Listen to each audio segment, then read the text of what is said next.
The documentary Plastic China has been banned in mainland China. This film uncovers the severe pollution problems in China and has significantly influenced the country's policies, resulting in the cessation of plastic waste imports from countries like Europe, America, Japan, and South Korea. The film begins in Qingdao, China, where trucks carrying shipping containers filled with plastic waste from foreign countries are seen, introducing our protagonist E. In the tranquil countryside, a three-wheeled vehicle loaded with plastic material speeds towards a plastic processing plant. 11-year-old E works in this factory. The bare-chested factory owner, Kuan, and his wife are seen crushing plastic waste from across the ocean. Kuan, a farmer with no technical skills, explains that he can earn money by recycling plastics to provide a better life for his children and parents. There is another employee in the factory, Peng, who comes from Sichuan. He shares that Sichuan is an agricultural region, and due to being diagnosed as unable to perform heavy labor, he has to work outside to support his family. Peng's daughter, E, is our story's main character. Despite being just 11 years old, E helps her father by washing her face with the black water from the garbage factory and assisting him with work. E, who doesn't like the factory, longs for her hometown, where she has many friends. She takes care of her younger brother and enjoys watching videos in her spare time. One day, E finds a fashion magazine and admires the beautiful shoes in it, but she cannot afford them. She settles for cutting out the pictures of the shoes from the magazine. While the children play, the adults sort through plastic waste. They remark that all of it comes from foreign countries, emitting various odors, including a pungent smell and sometimes unknown powders, as well as medical waste. Occasionally, the children find balloons or bottles of drinks in the garbage, which brings them joy for a long time. Please stay tuned for the next episode. The workers sort and crush the plastic garbage, then soak it in water to make plastic granules. After drying, the granules are heated and transformed into plastic particles. Kuan, the factory owner, always calls on Peng to work whenever he takes a rest, as Kuan believes that Peng, who has 4 children, must earn money constantly to support his family. One day, when Peng receives his salary, Kuan calculates that Peng has earned $240 this month, which means approximately $8 a day, barely enough for living expenses.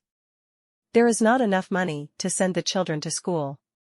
E diligently helps her father clean the plastic soaking tanks, despite the dampness, dirtiness, and foul smell.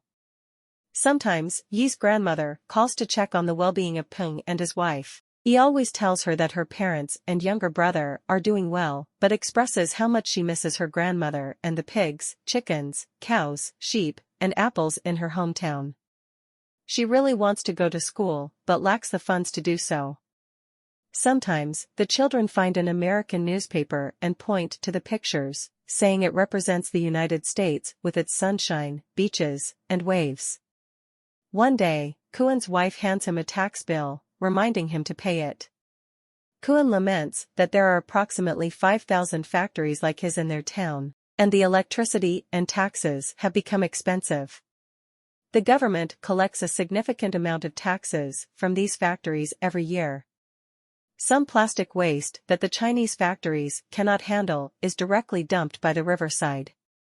Nearby residents complain that the pollution in this area has become severe, with a layer of foam covering the water surface.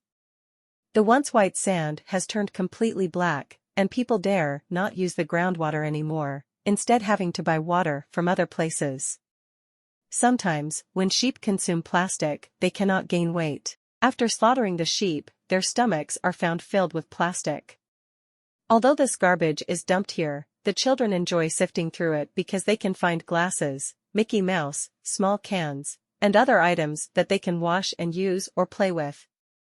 Sometimes, while waiting for the tanks to fill with water for plastic soaking, Peng sings songs praising Chairman Mao. Kuan asks the children if they know who Chairman Mao is. Seeing their confused expressions, Kuan suggests taking the children to Beijing to learn about Chairman Mao and witness the flag-raising ceremony. Fishing is a fun activity for the children, even though the river water has turned black and many fish have died. They still consider the fish a delicious meal. Occasionally, they find cosmetics in the garbage, and Kuen's wife doesn't mind using these discarded items. One day, Kuen receives a call informing him that the plastic particles they produced are not up to standard, resulting in a loss of $2,000. Meanwhile, Peng demands a raise. Kuen becomes angry and considers hitting Peng. In the evening, Peng continues to complain while Kuen browses car photos online, longing to buy one. On another day, Kuen picks up the children from school and invites Yi to visit the school to reignite her desire for education. However, Peng forbids Yi from going. Kuen is puzzled as to why Yi cannot attend school, realizing it is because of Peng's lack of support. Yi sheds tears of sadness.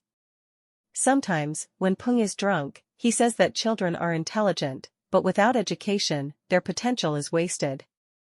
The bone-chilling winter wind blows, and Peng's family can only use newspapers to patch up their walls.